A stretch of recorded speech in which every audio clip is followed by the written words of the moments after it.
Hello friends, Madras யூனிவர்சிட்டியில் வந்து select ஆகிட்டோம் அப்படின்னா நம்மளுக்கான ஃபீஸை வந்து எப்படி பே பண்ணுறது அப்படின்றத இந்த வீடியோவில் பார்க்க போகிறோம். ஸோ ஃபுல்லாக வாட்ச் பண்ணுங்கள். ஸ்டெப் 1 பார்த்தீங்கன்னா க்ரோம் ப்ரௌசரை ஓப்பன் பண்ணிக்கோங்க. ஸோ மெட்ராஸ் யூனிவர்சிட்டி அப்படின்னு சொல்லி டைப் பண்ணிவிடுங்க. டைப் பண்ணோடனே உங்களுக்கு இந்த லிங்க்கு வரும். ஸோ யூனிவர்சிட்டி ஆஃப் மெட்ராஸ் அப்படின்னு சொல்கிற இதுக்கு அதில் கிளிக் பண்ணுங்கள். கிளிக் பண்ணிங்கன்னா பேஜ் உங்களுக்கு இந்த மாதிரி வரும். ஸோ இது பார்த்தீங்கன்னா க்ளோஸ் கொடுத்துருங்க. க்ளோஸ் கொடுத்துட்டு முக்கியமான இன்னொரு விஷயம் என்ன அப்படின்னா, நீங்கள் மொபைலில் யூஸ் பண்ணுறப்ப உங்களுடைய ப்ரௌசரை வந்துட்டு இந்த மேலே உள்ள 3 டாட் பட்டனை கிளிக் பண்ணிங்கன்னா லாஸ்ட்டில் டெஸ்க்டாப் சைட் அப்படின்னு இருக்கும். ஸோ அதை நீங்கள் கரெக்டாக கிளிக் பண்ண பாருங்கள். இதை கிளிக் பண்ணால் தான் உங்களுக்கு இதை ஆக்சஸ் பண்ணுறவே முடியும். ஸோ அதனால் டெஸ்க்டாப் சைட்டை வந்து ஆன் பண்ணி வச்சுக்கோங்க. அப்போ தான் இந்த வெப்சைட் வந்து ஆக்சஸ் பண்ண முடியும். க்ளோஸ் கொடுத்துட்டு டாப்பில் பார்த்தீங்கன்னா பே ஆன்லைன் அப்படின்னு ஒரு ஆப்ஷன் இருக்கும். ஸோ இதை கிளிக் பண்ணுங்கள்.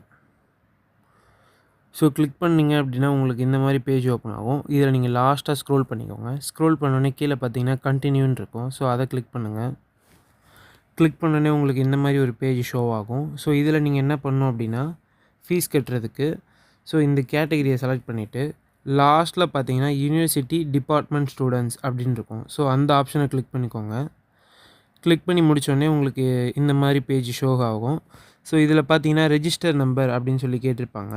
இதில் ரெஜிஸ்டர் நம்பர் அப்படிங்கிறது உங்களுடைய ஹால் டிக்கெட்டில் வந்து கொடுத்துருப்பாங்க. ரெஜிஸ்ட்ரேஷன் நம்பர் சொல்லிவிட்டு ஒரு 4 டிஜிட். அதாவது நான் வந்து காமர்ஸ் டிபார்ட்மெண்ட்டுக்கு அப்ளை பண்ணியிருந்தேன். ஸோ என்னுடைய ஹால் டிக்கெட்டில் பார்த்தீங்கன்னா ரைட் சைடு கார்னரில் ரெஜிஸ்ட்ரேஷன் நம்பர்னு இருந்தது. ஒரு 4 டிஜிட் நம்பரு. ஸோ அதுதான் நான் இந்த இடத்துல என்ட்ரு பண்ண போகிறேன். ஸோ இதை நான் என்ட்ரு பண்ணி முடிச்சுட்டு பார்த்தீங்கன்னா உங்களுடைய நேம் வந்து கேட்பாங்க. உங்களுடைய நேமை வந்து டைப் பண்ணிக்கோங்க. கேபிட்டல் அடிக்கிறது பெஸ்ட்டு. ஸோ அது மாதிரி நீங்கள் கேபிட்டல் அடிச்சுக்கோங்க. உங்கள் அப்ளிகேஷனில் நீங்கள் என்ன மாதிரி கொடுத்துருக்கீங்களோ அந்த மாதிரி டைப் பண்ணிக்கோங்க. நெக்ஸ்ட்டு பார்த்தீங்கன்னா நீங்கள் என்ன டிகிரிக்கு ஃபீ பே பண்ணுறீங்களோ அந்த டிகிரி வந்து இதில் செலக்ட் பண்ணணும். ஸோ செலக்ட் பண்ணிவிட்டு நெக்ஸ்ட்டு பார்த்தீங்கன்னா இப்போ எம்காம்லேயே பார்த்தீங்கன்னா 2 டிபார்ட்மெண்ட் இருக்குது. ஒன்று பிடிஎஸ்ஸு, ஒன்று வந்து ஐபிஎஃப்பு. ஸோ நீங்கள் எதுவோ அதை வந்து இதில் டைப் பண்ணுற மாதிரி இருக்கும். ஃபார் எக்ஸாம்பிள் நான் வந்து ஐபிஎஃப்க்கு அதாவது அது ஃபுல் ஃபார்மில் எழுதணும். நீ முடிச்சுட்டு நெக்ஸ்ட்டு பார்த்தீங்கன்னா இயர் கேட்டிருப்பாங்க.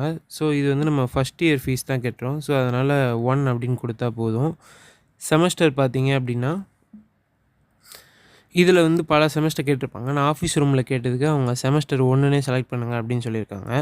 ஸோ இப்போ நேச்சர் ஆஃப் ஃபீஸ் பார்த்தீங்கன்னா உங்களுடைய ப்ரொவிஷ்னலி செலக்டட் லிஸ்ட்டில் பார்த்தீங்கன்னா உங்களுக்கு கொடுத்த அந்த ப்ரொவிஷ்னல் லெட்டரில் கொடுத்துருப்பாங்க எதுக்கு எவ்வளோ ஃபீஸ் அப்படின்னு சொல்லி. நம்ம இதில் ஒன்றுத்தையுமே செப்பரேட்டாக தான் கட்டணும். ஸோ நேச்சர் ஆஃப் ஃபீஸில் பார்த்தீங்கன்னா ஸ்க்ரோல் பண்ணுங்கள். Tuition fees and other fees அப்படின்னு சொல்லி கொடுத்துருப்பாங்க. ஸோ நீங்கள் ஒவ்வொரு இதையும் பண்ணுறப்ப இதை செலக்ட் பண்ணிட்டு பண்ணுற மாதிரி இருக்கும். இப்போ நான் ஃபஸ்ட்டு வந்து டியூஷன் அண்ட் அதர் ஃபீஸ் கட்டுறேன். ஸோ உங்களுடைய மொபைல் நம்பரை வந்து இங்கே என்ட்ரு பண்ணிவிடுங்க. உங்களுடைய 10 டிஜிட் மொபைல் நம்பரை என்ட்ரு பண்ணிவிடுங்க. உங்களுடைய இமெயில் அட்ரஸை வந்து அதில் டைப் பண்ணிக்கோங்க. ஸோ நான் இது சும்மா எக்ஸாம்பிளுக்காக இந்த மாதிரி நம்பர் போடுறேன். உங்களுடைய ஒரிஜினலான கரெக்டான நம்பரை வந்து நீங்கள் இதில் செலக்ட் பண்ணுற மாதிரி இருக்கும். உங்களுடைய டியூஷன் ஃபீஸ் வந்துட்டு அதாவது உங்களுடைய ப்ரொவிஷ்னலி செலக்டடு அந்த லெட்டர்லேயே பார்த்தீங்கன்னா எவ்வளோ அமௌண்ட் வந்து டியூஷன் ஃபீஸாக கட்டணும் அப்படின்னு சொல்லி கொடுத்துருப்பாங்க. ஸோ அதை வந்து நீங்கள் டைப் பண்ணிக்கோங்க. நான் வந்து 4790 அப்படின்னு சொல்லிட்டு டைப் பண்ணிக்கிறேன். அதாவது உங்களுடைய இதிலே வந்து மென்ஷன் பண்ணியிருப்பாங்க. ஸோ அதை வந்து கரெக்டாக என்ட்ரு பண்ணிவிடுங்க. நெக்ஸ்ட்டு உங்களுடைய மொபைல் நம்பர், திரும்ப உங்களுடைய மொபைல் நம்பரை டைப் பண்ணிவிடுங்க. கீழே பார்த்தீங்கன்னா மறுபடியும் உங்களுடைய இமெயில் ஐடி கேட்டிருப்பாங்க. ஸோ இமெயில் ஐடியுமே கரெக்டாக டைப் பண்ணிவிடுங்க. இங்கே உள்ள செக் பாக்ஸை கரெக்டாக நீங்கள் வந்து செக் பண்ணணும். நெக்ஸ்ட்டு பார்த்தீங்கன்னா கீழே உள்ள இந்த கேப்சாவை இங்கே கரெக்டாக அடிங்க. கரெக்டாக அடித்து முடிச்சுட்டு இங்கே நெக்ஸ்ட்டு இது எல்லாமே டீட்டெயில்ஸ் நீங்கள் கொடுத்தது சரியாக இருக்கான்னு செக் பண்ணிக்கோங்க. செக் பண்ணி முடித்தோடனே உங்களுக்கு இந்த மாதிரி பேஜ் வரும். இதில் பார்த்தீங்கன்னா உங்களுடைய டீட்டெயில்ஸ் எல்லாமே கரெக்டாக இருக்கான்னு பார்த்துக்கோங்க. நெக்ஸ்ட்டு கொடுத்துருங்க. நெக்ஸ்ட்டு கொடுத்தோன்னே பார்த்தீங்கன்னா உங்களுக்கு யூபிஐ அப்படின்ற ஆப்ஷன் இருக்கும். அதை கிளிக் பண்ணுங்கள். கிளிக் பண்ணி முடித்தோடனே உங்களுடைய யூபிஐ அட்ரஸை வந்து இதில் டைப் பண்ணிக்கோங்க. அப்படி இல்லைனா இந்த கியூஆர் கோட் அப்படின்ற ஆப்ஷனை கிளிக் பண்ணிங்கன்னா கியூஆர் கோடு வரும். ஸோ அது மூலிமா கூட நீங்கள் பே பண்ணலாம். உங்களுடைய யூபிஐ அட்ரஸை டைப் பண்ணி முடிச்சோடனே சப்மிட் கொடுத்துருங்க. நெக்ஸ்ட்டு பேஜில் இந்த மாதிரி ஒரு ரெஃபரன்ஸ் இருக்கும். ஸோ அதையும் சப்மிட் பண்ணிக்கோங்க. சப்மிட் பண்ணி முடிச்சோடனே உங்களுக்கு இந்த மாதிரி ஒரு பேமெண்ட் பே ஷோ. நீங்கள் கூகுள் பே யூபிஐ அட்ரஸ் கொடுத்தீங்கன்னா உங்களுக்கு கூகுள் பேலேருந்து ஒரு பேமெண்ட் ரெக்வெஸ்ட் வரும். ஸோ அதை நீங்கள் கிளிக் பண்ணிவிட்டு உங்களுடைய அமௌண்ட் வந்து பே பண்ணணும். பே பண்ணி முடிச்சோடனே பார்த்தீங்கன்னா இந்த பேஜுக்கு வந்துடுங்க.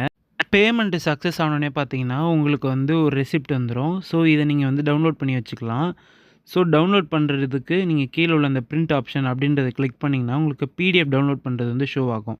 இதுக்கு முன்னாடி பார்த்தீங்கன்னா, நீங்க எப்படி வந்து உங்களுடைய டியூஷன் ஃபீ வந்து பே பண்ணுறது அப்படின்றத பார்த்துருப்பீங்க. நெக்ஸ்ட்டு பார்த்தீங்கன்னா, சேஃப்டி இன்சூரன்ஸ் ஃபீ, அதுக்கப்புறமா காஷன் டெபாசிட் ஃபீ எல்லாம் நீங்க பே பண்ணுற மாரி இருக்கும். ஸோ, இது எல்லாத்துக்குமே பார்த்தீங்கன்னா, இந்த ஆப்ஷனை மட்டும் நீங்க சேஞ்ச் பண்ணி எவ்வளோ அமௌண்ட்டோ அத டைப் பண்ணி நீங்க கட்டுற மாரி இருக்கும். சேம் ப்ரொசீஜர் தான். நீங்க பேமெண்ட் எல்லாமே பண்ணிட்டீங்க அப்படின்னா, அந்த பேமெண்ட் ரெசிப்ட் எல்லாத்தையுமே நீங்க பிரிண்ட் அவுட் எடுத்து, உங்களுடைய டிபார்ட்மெண்ட்ல வந்து சப்மிட் பண்ணுற மாரி இருக்கும். வித் ஒரிஜினல் சர்டிஃபிகேட்டோட. ஸோ, இந்த வீடியோ பிடிச்சிருந்தனால லைக், ஷேர், சப்ஸ்கிரைப் பண்ணுங்க. தேங்க் யூ ஃபார் வாட்சிங்.